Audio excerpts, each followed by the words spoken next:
Com esta oração de Jesus, nós agradecemos pela noite e damos por aberto ao nosso trabalho de hoje, em que o nosso companheiro Paulo Borges, vai nos trazer um tema que já está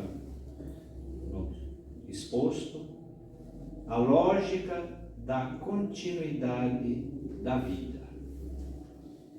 E passamos a palavra ao nosso companheiro Paulinho, para que a espiritualidade lhe auxilie, lhe dê energia suficiente, no sentido de nos passar a mensagem pela qual nós precisamos. Uma boa noite a todos, que a luz do Mestre Jesus nos envolva e nos abençoe. Quem aqui tem certeza na continuação da vida?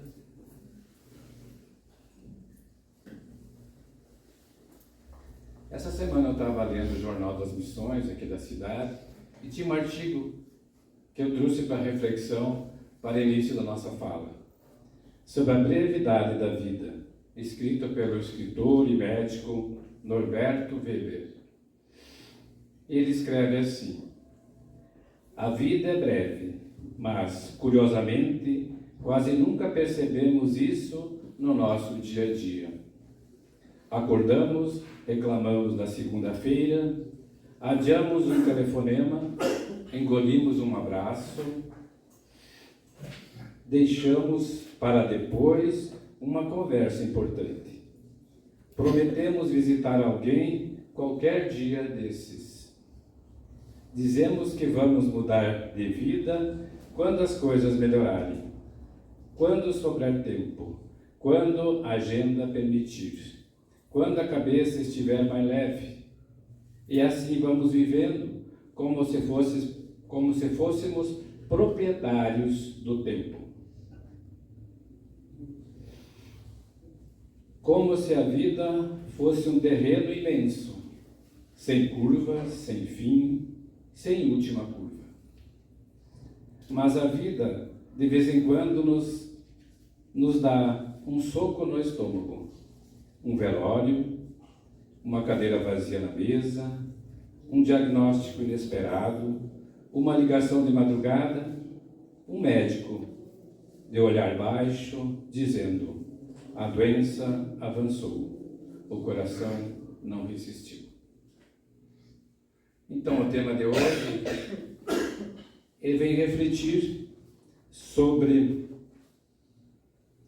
sabemos que a vida continua, mas nós estamos vivendo no dia a dia para essa continuação da vida cada vez ficar melhor.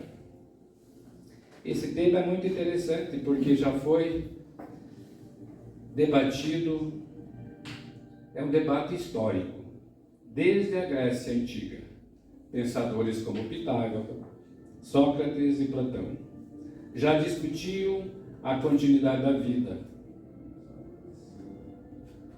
Platão até tinha uma teoria.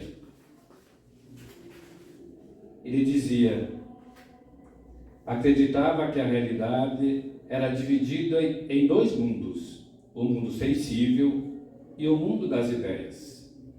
O mundo sensível, percebido pelos 5 sentidos, o mundo físico, uma cópia imperfeita do mundo das ideias. O mundo das ideias seria o mundo espiritual, residência das almas, um mundo perfeito e imutável. Então os filósofos foram os precursores, preparando o pensamento, a ideia a ser desenvolvida. E coube a missão Allan Kardec. Liderou na França um movimento global e pioneiro, o uso do método e do rigor científico para estudar fenômenos até então inexplicáveis. No século XIX, mesas girantes, fenômenos de todos os tipos. E Allan Kardec foi fazer esse estudo, fazer essa transição de uma curiosidade para uma doutrina filosófica de cunho científico. E no Evangelho segundo o Espiritismo, no capítulo 1, ele traz as 3 revelações: Moisés, Jesus, doutrina espírita.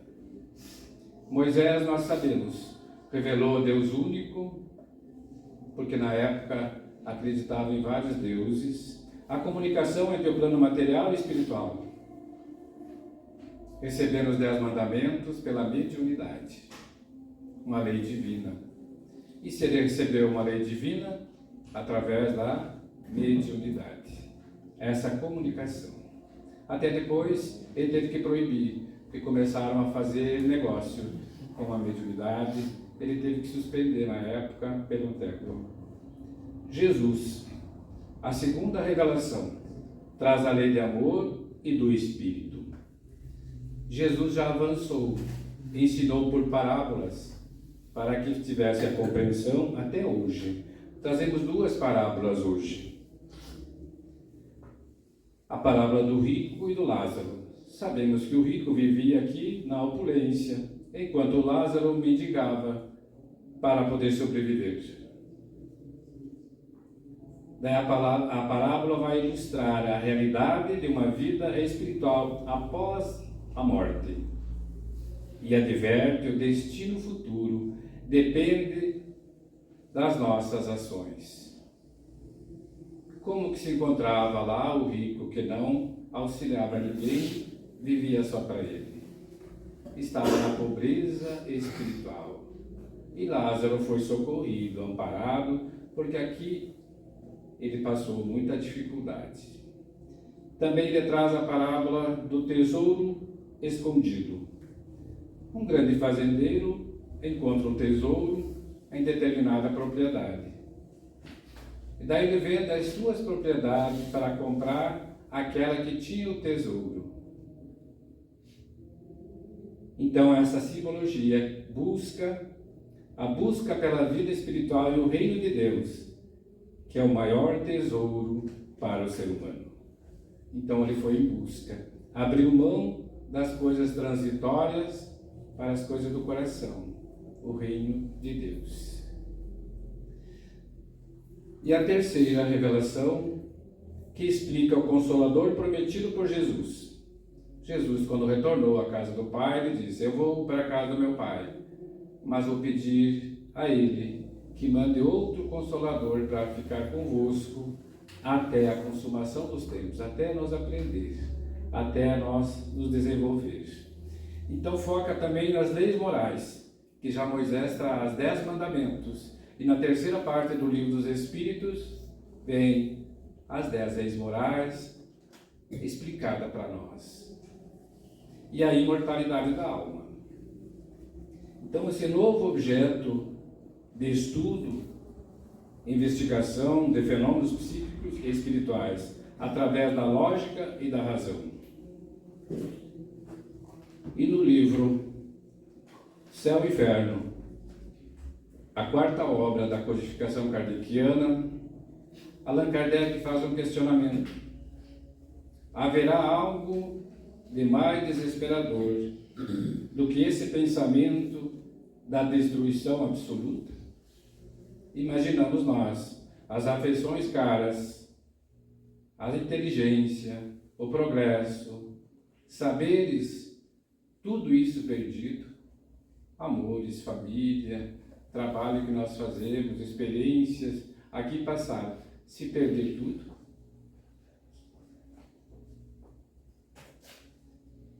Então a crença da imortalidade da alma assemelha-se a um complexo edifício, cuja construção tem como base a crença em Deus. O universo existe, logo tem uma causa.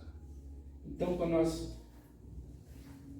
acreditar em Deus e saber das suas leis, vai ficar mais fácil. Acreditar na existência de Deus e reconhecer os seus atributos, suprema perfeição, justiça, bondade, misericórdia, e aí vai. O próximo passo é admitir a existência do Espírito, inteligência imortal, que somos nós que estamos encarnados e os demais desencarnados. Então continuamos a viver. Todos aqui levantaram a mão. A alma vai para uma outra dimensão. Mas para onde vai?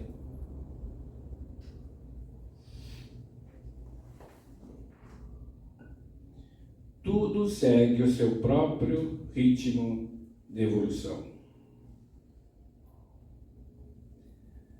O que gosto de fazer? O que eu gosto de fazer no dia a dia? O que me faz vibrar mais? Pelo que eu vibro? Jesus diz lá no Evangelho: onde está o seu tesouro, é lá que vai estar o seu coração.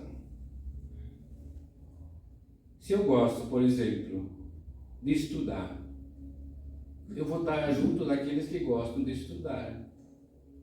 Se eu gosto de fazer o bem, eu vou estar junto com aqueles que fazem o bem. Mas se eu gosto de alguma distração, eu também vou estar naquelas distrações. Então cada um vai se analisando aonde quer estar e já vai trabalhando para isso. Então o viajante se prepara para uma longa viagem. Quando alguém vai viajar, ele se prepara, vê o clima, se vai chover, que roupa tem que levar. Como podemos nos preparar para a vida espiritual, para essa grande viagem? Estudamos sobre o mundo espiritual para não sermos surpreendidos pelo mundo novo e pratiquemos o bem.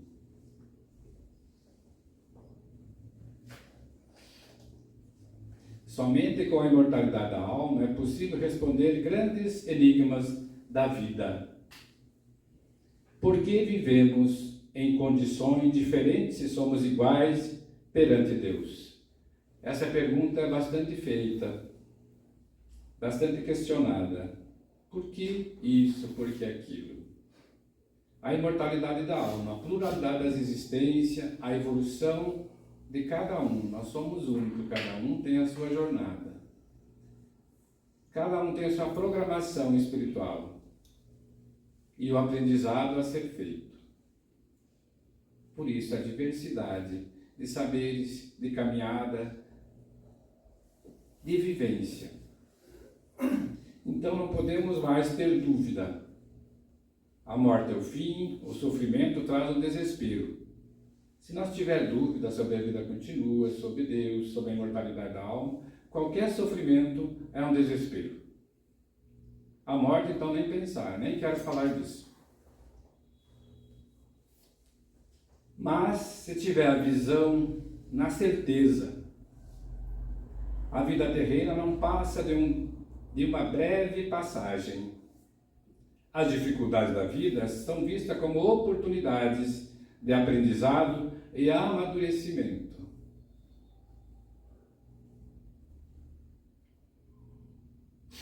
Por meio do estudo, da reflexão acerca das leis divinas, torna-se possível compreender gradativamente que somos espíritos imortais, sujeitos à lei do progresso.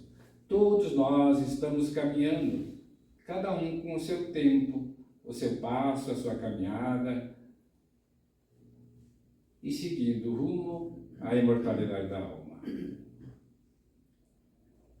Segundo o Espiritismo, a vida é uma jornada contínua do espírito que transcende a matéria.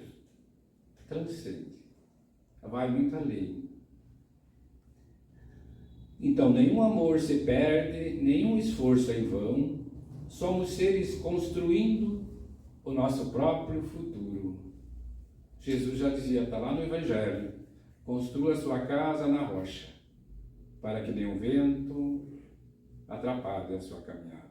Tem essa fortaleza de compreensão, de entendimento. Como conseguiremos ser um espírito plenamente feliz, então? Lá no livro do Céu e Inferno, Samuel Felipe é uma personagem real do livro Céu e Inferno. Ele é usado no Espiritismo como exemplo de espírito feliz. que será que fez Samuel Felipe? Vamos ler. Samuel Felipe era um homem de bem na verdadeira acepção da palavra. Ninguém se lembrava de ter visto cometer uma ação má ou errar voluntariamente no que quer que fosse. De um devotamento extremo aos amigos. Podia-se ter como certo o seu acolhimento, se tratando de quaisquer favor que ainda contrário a seu próprio interesse. Trabalhos, fadigas, sacrifícios, nada o impedia de ser útil. E isso sem ostentação, admirando-se quando se atribuíam por este predicado um grande mérito. Jamais desprezou os que lhe fizeram mal. Antes dava pressa em servi-los, como se o bem semelhante lhe houvessem feito. Tratando-se de ingratos, dizia: não é a mim, porém a eles que se deve lastimar, posto que muito inteligente e dotado de natural vivacidade, teve na terra uma vida obscura, laboriosa e bordada de rudes provações. Podia-se comparar a essas naturezas de escol que vive nas sombras, das quais o mundo não fala, cujo brilho não se reflete na terra.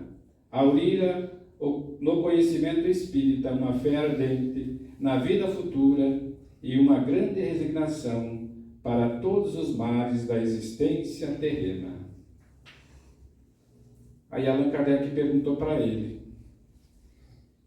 esse mundo tão novo, comparado ao qual nada vale o nosso, bem como os numerosos amigos que neles encontrastes, fizeram-vos esquecer a família e os amigos encarnados? E lhe respondeu: se os tivesse esquecido, seria indigno da felicidade de que gozo. Deus não recompensa o egoísmo.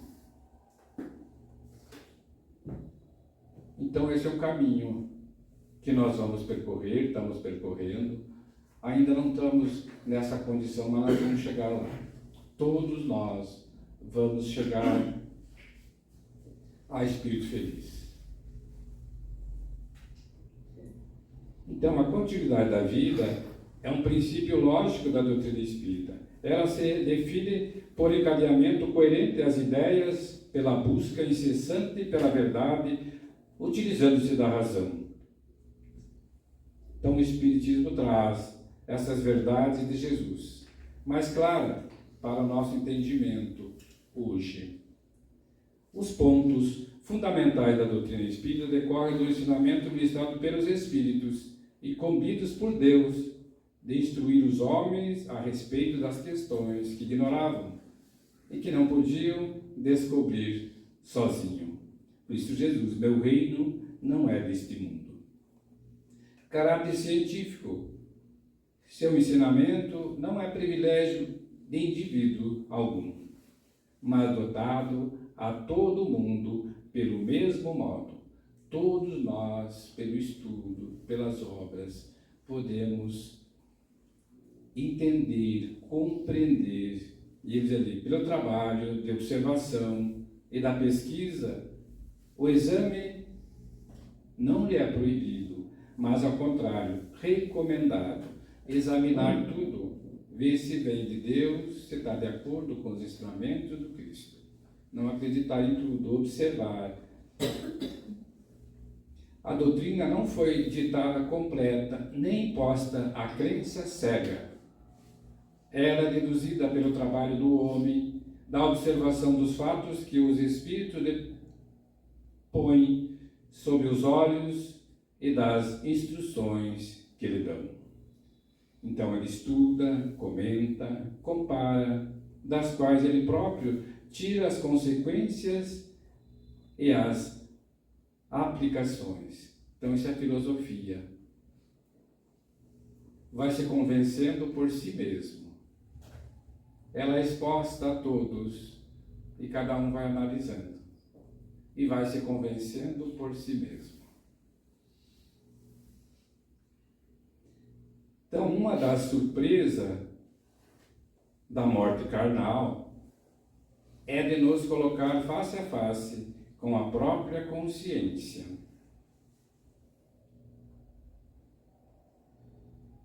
A terra é a oficina sagrada.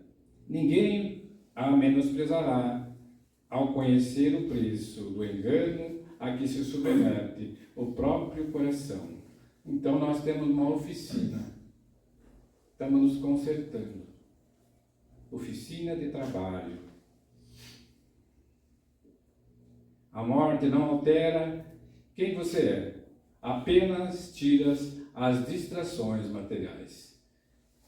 Quando eu li essa frase, achei interessante, porque os Espíritos nos falam mesmo que eles sentem saudade das coisas que distraíam eles aqui na Terra. Saudade de tal coisa, saudade... Lá não tem essa distração que nós aqui nos distraímos.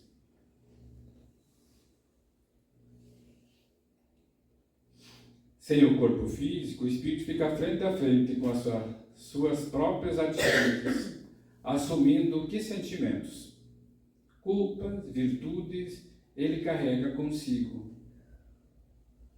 Então vai ter que fazer, por isso, do nosso sentimento elevado, para nós levar conosco.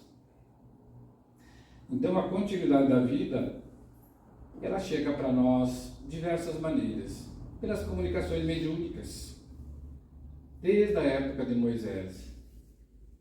Com quem que ele se comunicou? Com alguém que já tinha desencarnado, estava no mundo espiritual já. Pelas ideias inatas, também pelas lembranças espontâneas das vidas passadas. Alguns se lembram do que foram em vidas passadas. Também através dos sonhos e também das experiências de quase morte. Muitos, até conhecidos, até amigos, falam quando tiveram alguma cirurgia, tiveram na UTI e se sentiram do outro lado. Até conversaram com alguém. Se sentiram muito bem, leve, mas foi dito para eles, tem que voltar, não está na tua hora ainda. Só tiveram um insight assim da vida espiritual.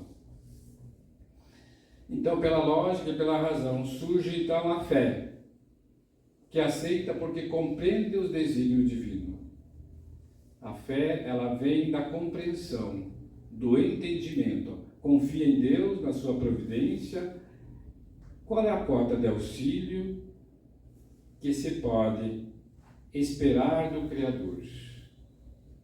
Então ele tem essa certeza, essa confiança no Pai, e ele desenvolve essa fé. A fé é uma conquista individual que, à medida que se desenvolve, amplia as possibilidades de êxito para o espírito encarnado. Então vai se ampliando a maneira, de modo que ele vai compreendendo, ele vai entendendo. Vivendo em equilíbrio e harmonia, a jornada torna-se mais suave e as dificuldades mais leves. Como dizia também Jesus, comigo o fardo é mais leve. Então ter fé é acreditar em Deus, saber por que confia e seguir Jesus, consciente do que o essencial é viver o Evangelho por ele exemplificado. O essencial é viver o Evangelho por ele exemplificado. O Evangelho vivo, como falava Paulo de Tarso. Ser o Evangelho vivo. Francisco de Assis também falava: pregue, viva o Evangelho. Se precisar, use palavras. Quer dizer, só pelo exemplo. é acreditar no Espírito protetor. Ter fé é cumprir o elevado propósito estabelecido por Deus para a vida. Essa é a fé que nos leva, que nos aproxima de Deus e da felicidade. Então nós já podemos ir concluindo que já sabemos sobre a nossa longa caminhada evolutiva. Já sabemos porque mensageiro já vieram em todos os tempos trazer a mensagem. Esta é a hora de assumir, então, nossos compromissos e dar passos firmes rumo à felicidade plena. Porque nenhum amor se perde, nenhum esforço é em vão. Seguimos firmes e juntos, construindo cada dia um futuro feliz. Porque o pensamento escolhe, o nosso pensamento vai escolher e as nossas ações vai realizar. Então, antes de terminar a minha fala, quero deixar um compromisso para todos nós. Perguntar todo dia para nós mesmos: onde está o meu maior tesouro? Por quê?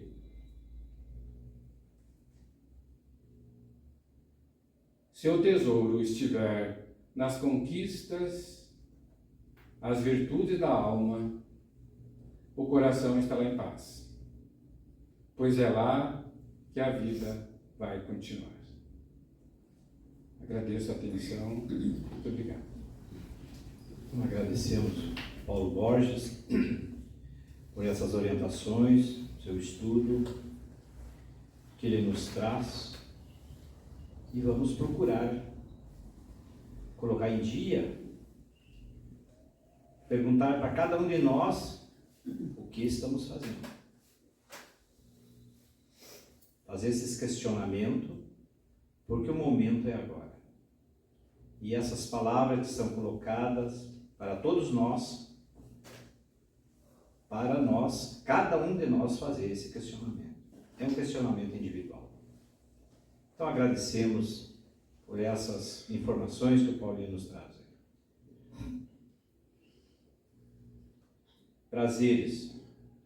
Não cultive a ideia de que a terra é um lugar apenas de lágrimas e que a vida é uma sucessão de sofrimentos sem fim. Se existem provas e expiações, momentos difíceis a serem vividos e obstáculos a serem transpostos, existem alegrias que se renovam, lembranças agradáveis, instantes tão gratificantes que temos a vontade de que nunca terminem. Quem vive com sabedoria aprende a encontrar e prolongar prazeres normais e transcendentais, que só nos engrandecem e planificam.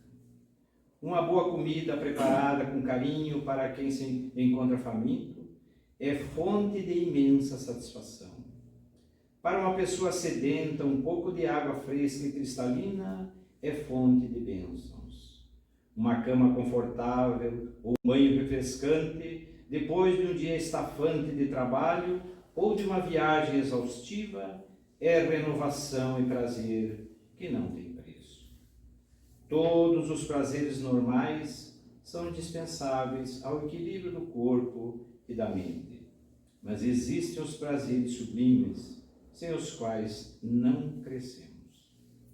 Desfazer o mal-entendido, estender a mão a quem precisa, consolar um coração desolado, ensinar o alfabeto, aliviar a carência material de alguém, visitar um doente e orar com sinceridade por alguém, são formas de ampliarmos a paz e a serenidade, alcançando o prazer de ter a consciência tranquila.